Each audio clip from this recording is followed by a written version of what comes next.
Hello everyone. So, I'm not sure how well you're going to be able to see this or not. It's a light bluish green. You can see it's kind of turning into a, well, it didn't kind of, it turned into a pear. That's what she wanted. It's a little bit different. It's bigger than what the last one was, so you guys can see it a little bit easier. Also, my father and my grandfather found this one roughly 50 years ago out in Montana. You can kind of see the shape of it there. I don't know if I can put something behind this to make it more visible or not. There we go, a little bit better. So you can kind of see the pear shape there. Kind of. I don't know if you're going to be able to see it in the light. But she's got a few cracks. She's got a pretty hard pear shape there, which is what she wanted to do. I don't know if you can see the splits in the center there. You can kind of see them going side to side, and they light up a little bit when the light hits them. Nothing major. I'm hoping it doesn't break again. But I went and I got some new super glue. Seems to be holding.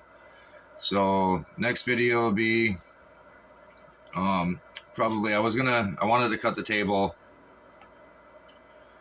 in the crown first, but the way this stone is cracked, I don't really want to do that, just because I would have to put too much force on it.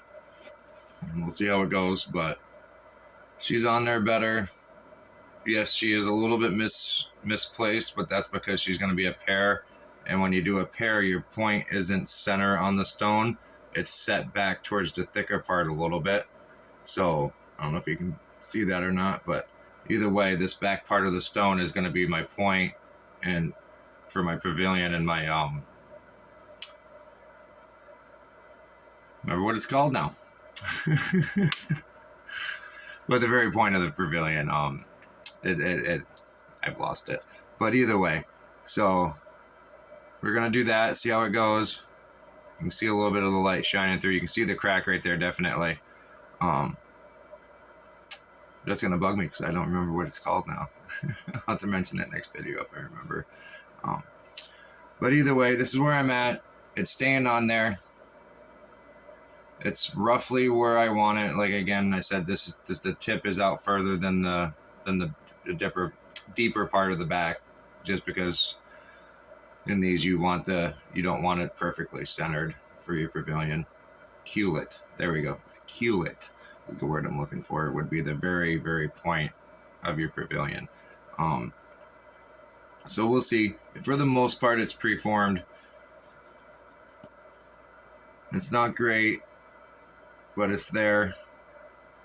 It's got some angles. It's got the rounds on the sides that I need.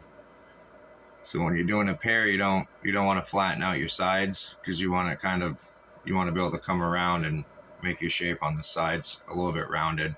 Same thing if you're doing like a trillion, you want to keep your sides round a little bit. You don't want to flatten them out. I